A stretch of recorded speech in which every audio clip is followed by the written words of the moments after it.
So why not give them the opportunity to serve their country, to fight for this country if needed, Mr. President? Hindi ni-require yan sa mga babae.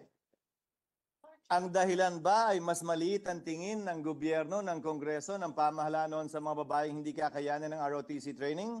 O ang tingin ba nila, hindi na kailangan mag-ROTC ng babae dahil mas mahal talaga nila kaysa lalaki ang bansa? Mas patriotic sila, mas nationalistic sila. What is the reason for the distinction at that time? Na bakit noon hindi sinasabay ang babae under the National Defense Act, under RA 7077, but now there is a push to include them already. What is the difference and what changed, Mr. President, Your Honor?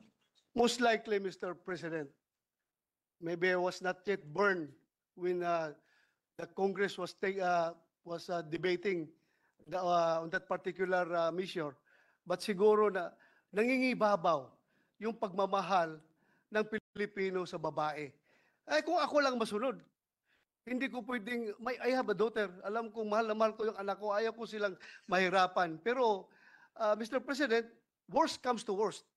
Ang pagmamahal ko sa aking anak ay kailangan ipakita ko sa paghahanda nila sa kanilang future na pwede silang lumaban kung kinakailangan para depensahan yung ating bansa, Mr. President, at sila'y mabubuhay kapag mayroong calamity. They can survive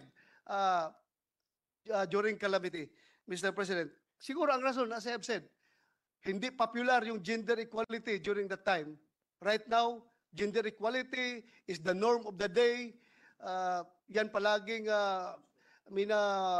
sinasabi ng ating mga kababaihan. So, let's give them the benefit of serving this country, Mr. President.